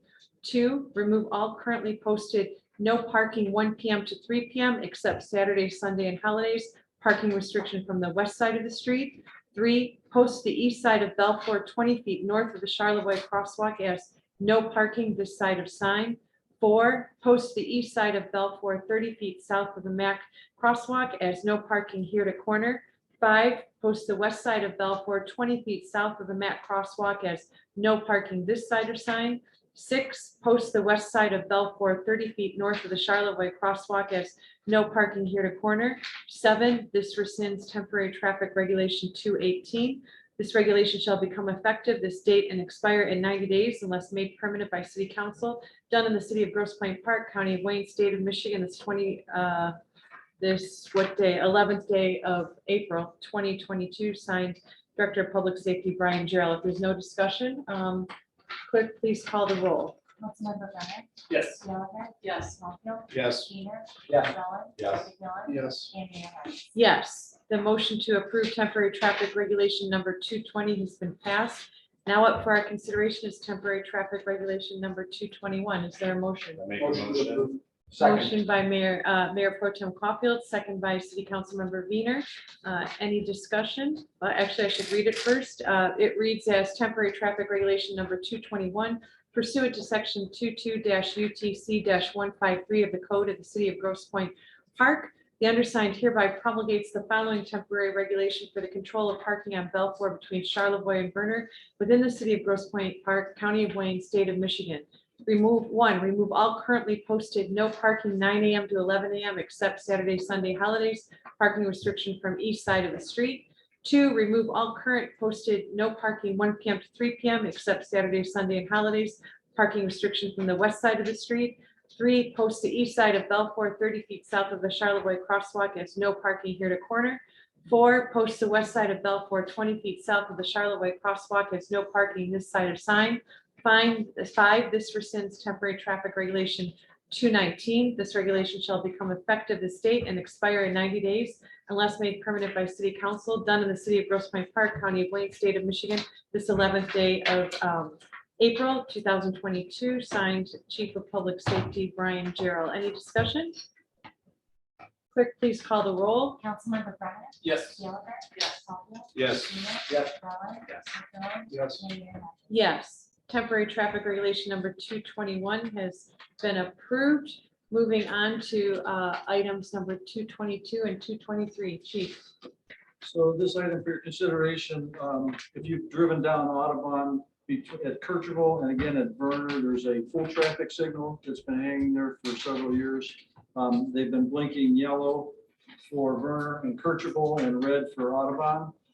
Again, they're broke, they don't work. All they can do is flash. The control boxes would need to be replaced, which would come at a very high expense. And they haven't been operating as a regular traffic signal anyhow for probably 3 years. We are again paying about $2,500 a year to DTE for each one of these. And we see no reason to continue that. Normally, I would bring it to a temporary traffic control order. I'm hoping your action tonight makes it permanent. Normally, we do a temporary traffic control order to see how it's going to work and see if there's any problems. Well, we know that this has been working for about 3 years now. So we're proposing to take the signals down and erect stop signs at those locations. Motion by Rowland. Is there a second? Second. Seconded by Wiener to approve. We get one comment. Do we need to amend this to make it permanent, or do we read it as it stands? That's what I was going to ask in discussion. So yes, it does read as temporary. Does that need to be Well, modified? see, I was going to permanent? ask Jake, same thing. So on the, even on the prior motion, she read my temporary order, but the request was to make it permanent. Yeah, I mean, we have to go by how the motion was presented and voted on. I think it was voted on as a temporary for 90 days. So we can either amend that, I guess we could rescind the motion and vote and redo it as permanent, or it's temporarily in place now. We could redo it as a permanent at a later date. So, and this was one of my questions to my staff. So I saw I was told that I needed to bring it to you as a temporary traffic control order. Okay. I don't want to bring it back to you in 90 days. There's no point in bringing it back in 90 days and wasting everybody's time. Right. So I wanted to make it permanent time, both the original ones, 220 and 221, as well as 222 and 223. They're. Motion to amend. I would Or motion to rescind. amend to make it permanent if we can. Is that okay, Jake? Unless there's a requirement that it first be brought as temporary, which I'm not aware of. And that's why, But I didn't look. Mayor Hodges read my temporary Right. traffic control order, but the reason I brought them to you tonight was to make them permanent. That They just got attached I as see. a temporary. So they've already been done as temporary and you want to make them. Yeah, I Yeah. put the temporaries into effect 12 days ago. Or Okay. no, I'm sorry, the first ones were January I was gonna 27th. say the date on that. January 27th, and then the one before you right now is March 30th. So would the appropriate motion then be to rescind the two that were just approved and redo them and then do this? Yeah, second I set? would do it as a motion to reconsider and rescind the prior vote, making it temporary. Yeah. With the amendment that instead of temporary, the resolutions, the traffic regulations be made. If somebody Okay. can remember that and repeat it. All right, I motion that whatever you said. Okay, Wiener, But so, yeah, so this, and I can repeat. So okay, motion by Wiener, seconded by Caulfield to reconsider and rescind the prior vote 220. of 220 and 221, and rather than make them temporary, make them permanent. right, and then to amend so that it's a motion to reconsider and rescind, and I would vote on that first. Okay. And then a motion to bring it back and amend it to make it permanent instead of temporary. Okay, so the motion, Mr. Wiener and Mr. Caulfield, Is to rescind. reconsider Rescind and rescind reconsider. the prior And vote reconsider. on temporary traffic regulations 220 and 221. Any discussion? Clerk, can you please call the Yes. roll? Councilmember Brenner? Yes. Gallagher? Yes. Caulfield? Yes. Wiener? Yes. Rowland? Yes. McMillan? Yes. And Mayor Hodges. Yes, motion carries to rescind prior action on temporary regulations 220 and 21. Next up for consideration, would anybody like to make a motion to make that permanent? So It's moved by Seconded. Wiener, seconded by Roland. Do we have the wording proper on that, Mr. I Howlett? think that would be To sufficient. Yeah. make So- temporary So the traffic. amendment is to change it from a temporary, Traffic order to a permanent. yeah, to Temporary. rescind the temporary traffic regulation and make it permanent. For items 220 and Well, we 221. already rescinded, so now there's a motion to make the temporary. Right. Permanent, correct. So we can do Okay, this any together. discussion? Jake, we could roll I would do them separate from each one. 220 at first. 220, 220 and 220. correct. Okay, for item 220. Our motion's okay. Yeah, the motion is okay. This is, and so it's clear for the minutes and for the record. This is to amend regulation 220 to make it permanent. Clerk, can you please call the roll? Councilmember Brenner. Yes. Gallagher. Yes. Caulfield. Yes. Wiener. Yes. Rowland. Yes. McMillan. Yes. And Mayor Hodges. Yes, motion carries to make item 220 permanent. Moving on to 221. Is there a motion? I make a To do the motion same. to make it permanent. Second. Caulfield, I'm gonna give it to McMillan. You see he had his hand up. To amend prior action and make item 221 permanent rather than temporary. Any discussion? Clerk, could you please call the roll? Councilmember Brenner. Yes. Gallagher. Yes. Caulfield. Yes. Wiener. Yes. Rowland. Yes. McMillan. Yes. And Mayor Hodges. Yes, motion carries to make item 221 permanent. Moving on to items 222 and 223. Is there similar action anyone would like to bring to the table for? Motion to adopt 222. Setting it, like amend it to be, make a No, motion because and then amend it. we didn't take any We action. haven't taken any action. So Yeah, it's we're- one motion on each. I would say so. A motion to approve 222, and then we'll take an amendment. Make it permanent. And then we'll make an amendment to make it permanent. So moved. Second. Okay, moved by Wiener, seconded by Rellin. Any discussion? My only discussion is it says there are no existing stop signs in those cross sections, right? Correct. They will be put up with your approval. Okay, clerk, well, actually, do I need to read it? Yeah, I would read the regulation. So the item up for consideration is pursuant to section 22-UTC-153 of the Code of the City of Grosse Pointe Park. The undersigned hereby promulgates the following temporary regulation for the control of traffic on Audubon at Kirchoville within the City of Grosse Pointe Park, County of Wayne, State of Michigan. 1, remove the traffic control signal at the intersection of Kirchoville and Audubon. 2, erect stop signs for northbound and southbound Audubon at Kirchoville. This regulation shall become effective this date and expire in 90 days unless, this is where I should change the. Just leave it as written, and then we'll do the amendment. And expire 90 days unless made permanent by city council, done in the city of Grosse Pointe Park, County of Wayne, State of Michigan, this Use today's date. this 11th day of April 2022, signed by Chief of Public Safety Brian Gerald. Any further discussion? And that's- Now Now would we be a need time an amendment to make to it. approve it subject to the amendment. Motion to amend it to be permanent. I approve, second. Motion by Wiener, Second. second by Caulfield to amend such action to make it permanent. Any discussion? Clerk, please call the roll. Councilmember Brenner. Yes. Gallagher. Yes. Caulfield. Yes. Wiener. Yes. Rowland. Yes. McMillan. Yes. And Mayor Hodges. Yes, item 222 is now permanent. Thank you. Moving on to item temporary traffic regulation number 223. Is there a motion? Motion to approve. 223. Motion by Wiener, Second. second by Caulfield. Any discussion? I will read it. Temporary traffic regulation number 223 pursuant to section 22-UTC-153 of the Code of the City of Grosse Pointe Park. The undersigned hereby promulgates the following temporary regulation for the control of traffic on Audubon at Berner within the City of Grosse Pointe Park, County of Wayne, State of Michigan. 1, remove the traffic signal above the intersection of Werner and Audubon. 2, erect stop signs for northbound and southbound Audubon at Werner.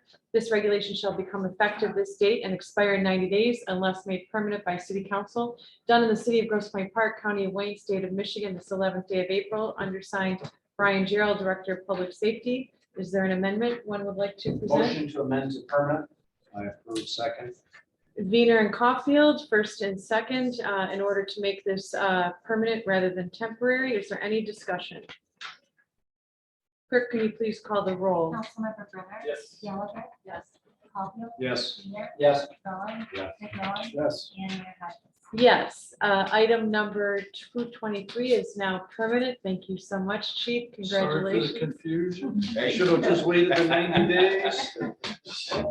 They gave me a chance to speak. Thank you. Yeah, well, Jake, I'd like to talk to you afterwards about this. Will do. Thanks, Chief. Hey, after 4 times. Thank you very much, Yeah. Chief. That was good I know. practice.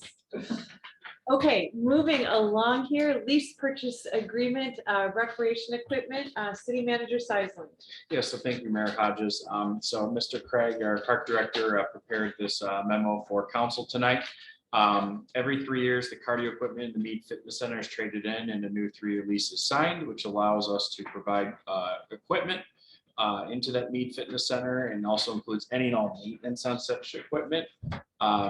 We obtained quotes from 3 different vendors: Strength Fitness, All Pro Fitness, and Matrix. Due to sales and distribution changes in the industry, none of these vendors were able to give us the mix of brands that we currently have right now. So going back to another mix of all the equipment, you'll see the prices below of Strength Fitness for about $12,800, All Pro Fitness for $22,400, Matrix for about $34,328, so for a total of about $69,000. This is excluding the trade-in value over 3 years of this equipment. The lease will finance the full cost of the new equipment and use the full trade-in credit to make the balloon payment of $12,500 on the existing lease. And my recommendation from Mr. Craig tonight is that you approve of this lease proposal for the Mead Fitness Center. Great, thank you very much. Councilwoman Gallagher? Second. I'm sorry, you did make the motion. She I made- didn't hear. yep, she made the motion and then- Moved by Gallagher, seconded by Rowland, to approve the lease purchase amount of $12,507 for equipment at the Mead Fitness Center. Is there any discussion? It's actually, it's 69,000. Oh, excuse me. Yep. For a total of $69,599. Is there any discussion? Just a couple of questions. Yes. Are we adding any additional equipment or just replacing it? This is just replacing as is. Okay, and I guess the only question from just looking at forwarding budget, these are fully utilized and every list on this is, I'm assuming is neat. I'm taking checks. I just want to make sure that. Yeah, no, that's something that, making sure that, the equipment that they are asking for is actually being utilized. We certainly don't want to see anything that doesn't have a little sweat on it, or doesn't have sweat on it, wants to be used. So, yeah, we looked at All right, that's fine. Yeah, cool. No, good question. Any other questions? Just a little fine. Great, clerk, can you please call the roll? Councilmember Brenner. Yes. Gallagher. Yes. Caulfield. Yes. Wiener. Yes. Cullen. Yes. McMillan. Yes. And Mayor Hodges. Yes, motion approved to purchase new equipment for the Mead Fitness Center. Thank you all. Moving on to our next item, resolution of certificate of occupancy, City Manager Seisland. Yeah, so thank you, Mayor Hodges. So in your council memo tonight, I provided just a brief little financial impact and synopsis, working with our building official, Terry Brennan. As we're going through the C of O process, pre-sale, rental, and commercial, there was a need to look at putting us at the same competitive level with Grosse Pointe City and Grosse Pointe Farms. Our pre-sale and rental, which is every 2 years, single family 2, 3, 4, 5, and commercial inspection fees, we were low in every single department. And so we're bringing those numbers now roughly to $50 or close to $100 increases. And so I will read this resolution tonight, where I will be asking further the city council to approve of this resolution.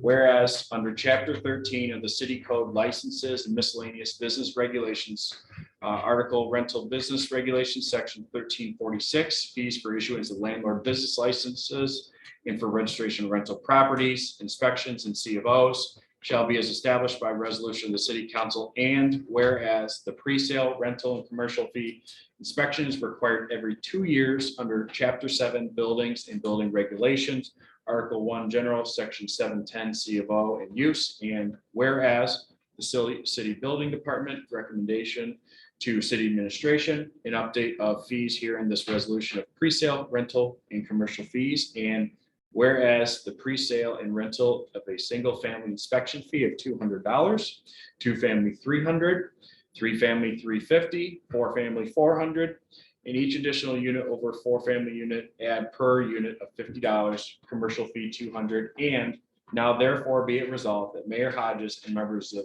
council adopt this resolution at the recommendation of the building department and city administration.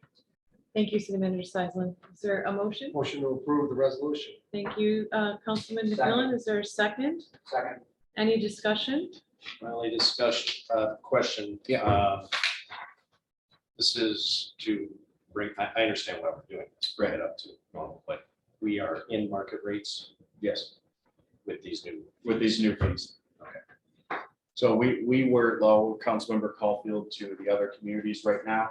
And so we just need, obviously with inflation and the increases that we're seeing across the whole board, we needed to bring those rates up, to be competitive also with Grosse Pointe Farm. We certainly didn't want to be the highest, but we also didn't need to be the lowest.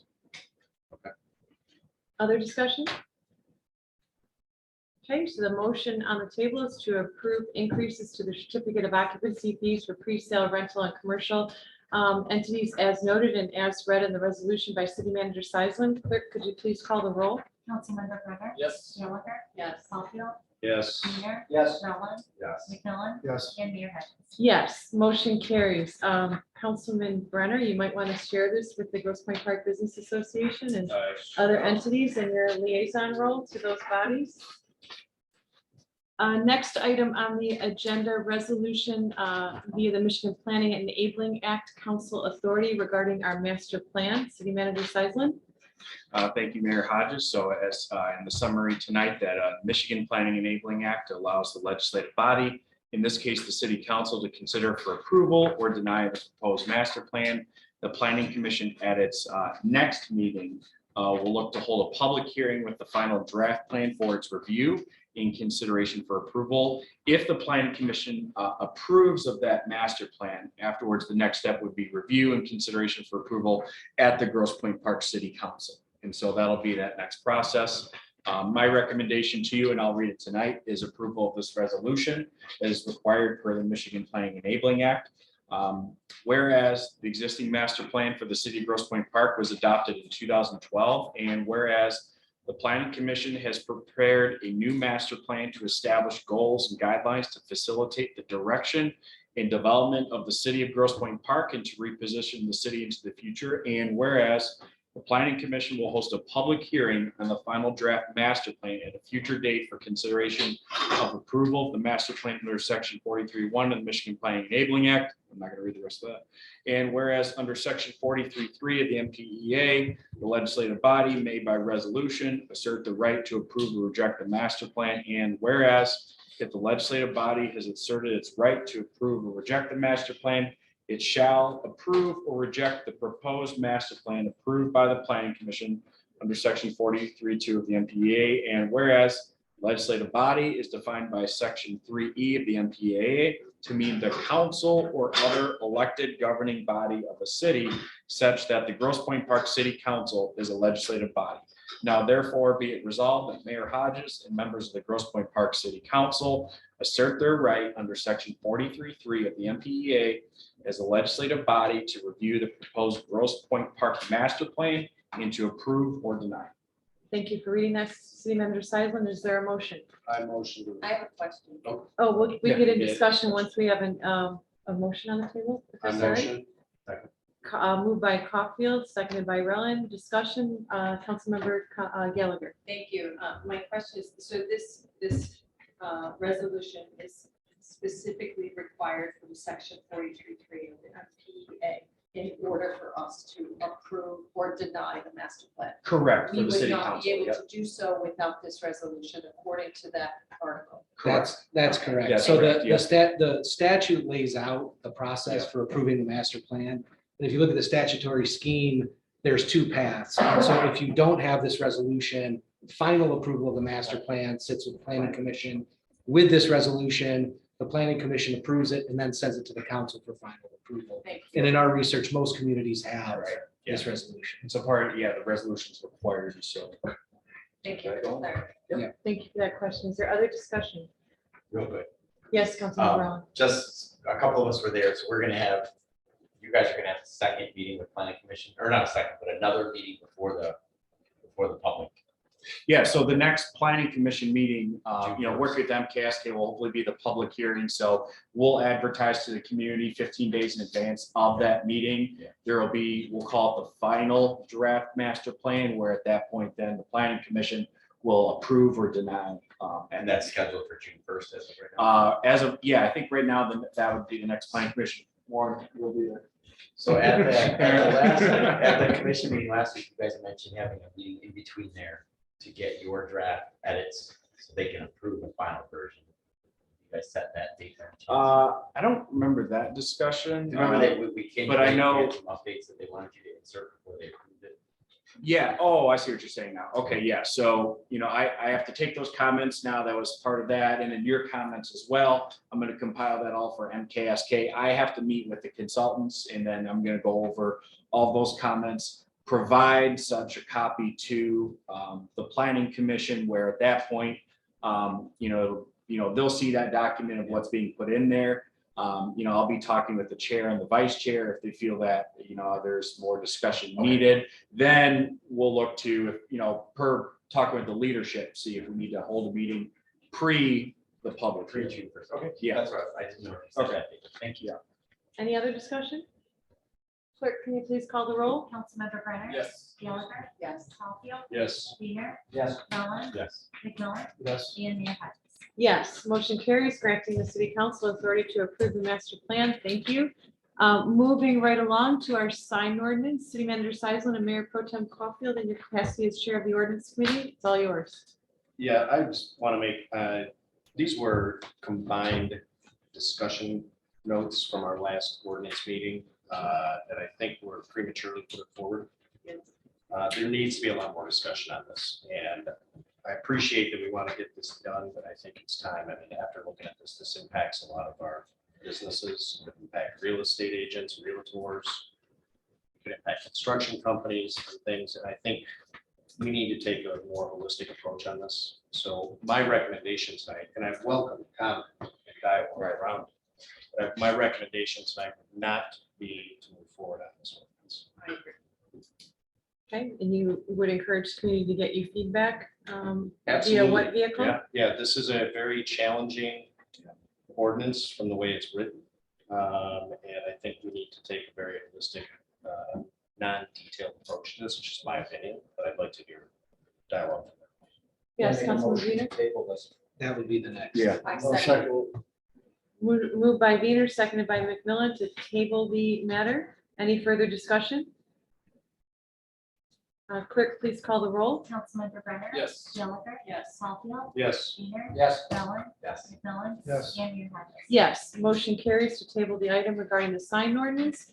Moving on to the final item under new business, which was added at the beginning of the meeting, which is council comment. Yes, Councilmember Brenner. Yeah, I'd just like to share with our residents and those watching, those in attendance, and those watching that the Community Engagement Committee will be hosting our first event in the upcoming weeks in recognition of Earth Day. We have a couple speakers coming to the Tompkins Center that we would like to invite you to join us. On Thursday, April 21st, we'll have Brad Parrish, a home solar designer.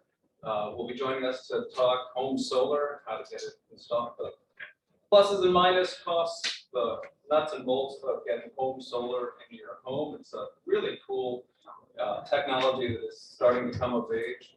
And the following Thursday, the 28th, we'll be having DTE, that will be a virtual, though interactive, so we will be able to ask and have answered questions.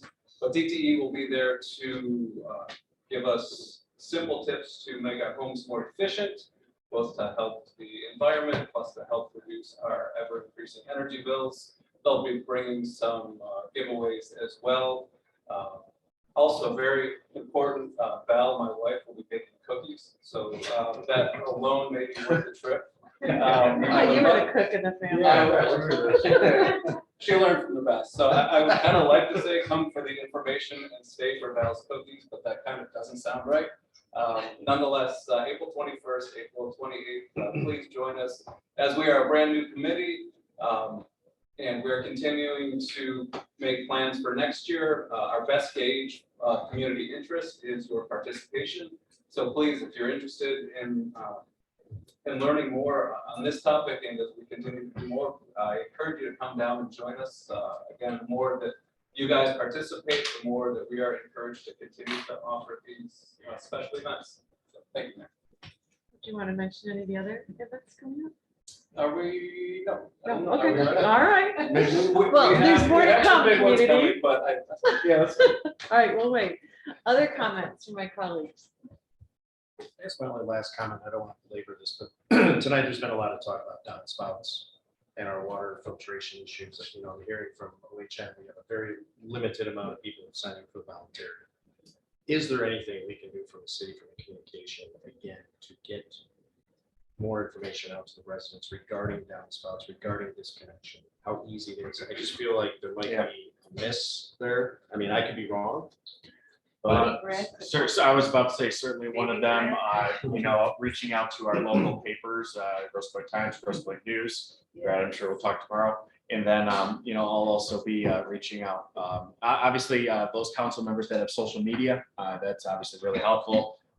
You know, if you can share that information, and then, you know, I'll get together with our OHM team that we create some, you know, easy, just blast information and communicator. And then obviously, you know, I think we can also advertise this, you know, ask our business association to be really helpful. And I know Joe Rebecca certainly is really helpful. If there's any sort of city information that needs to be blasted to the business community, he will do so. So, you know, those are a couple, and obviously I welcome any of your other thoughts or processes for how, if you want to bring those now or you know, Sure, later. I just- love what you're saying, and I think it's really important. We can see just from the amount of research that you have, 116 homes and 40%. This is a lot, and it will have such an important impact on on our infrastructure. So I would just ask each of you sitting here, maybe that you could reach out to 5 people and ask them, and then ask them to ask 5 people. That could, word of mouth, really make a difference. And to those folks who are watching online, you could also reach out to 5 people that you know and ask them to sign up for that stuff. So we can really make an impact on it. Another profile. Yes, Councilmember Rowland? Yeah, I'm not a big fan. So piggyback on what Nick and Tom and Christine said, Yeah. I don't think this is our final information. I think once we get that Yeah. out, Oh, we'll try to see yeah. gaps, and we'll be, Right. it's an ongoing Yeah. forever kind of project. So Yeah. the more the word of mouth, the better. And change your profile picture too. Are you? Maybe we need a little, I don't know. Yeah. Well, get Linda working on a logo. Yeah, I'll see if we can create a little, Yeah. yeah, park filter. I'm proud to be just. How about instead of a beautification award, we have a disconnection? That's not a bad idea. Because. I like it. All right. Got free gift cards. Yeah. All right. All right, any other comments? Our poor residents are here listening to us banter sillily. I'd like to. make one Yes, comment. Mr. I'd like to thank the chief for his work. I know you gave a lot of praise to your staff, but you deserve it as well too, because you're our leader and you're doing a great job. So thank you for all you do for all of us.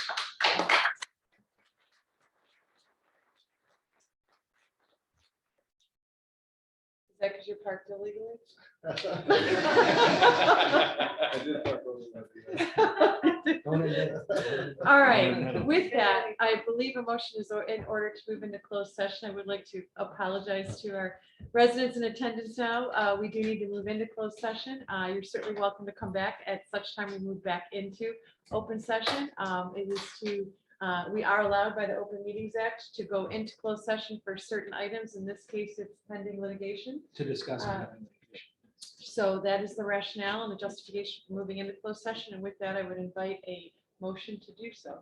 Moved by Relland, second by Wiener to move into closed session at 9:04 PM. Clerk, please call the roll. Christine? Yes. Yes. Yes. Yes, motion carries to move into closed session. All right, so we're back in open session. Thank you all for your patience, members of the public. We have one item remaining short of adjournment, and that is public comment. Is there anybody who would like to be heard?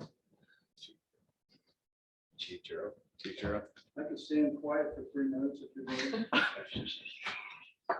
With that, we will close the public comment and move into the next item, which would be motion for adjournment.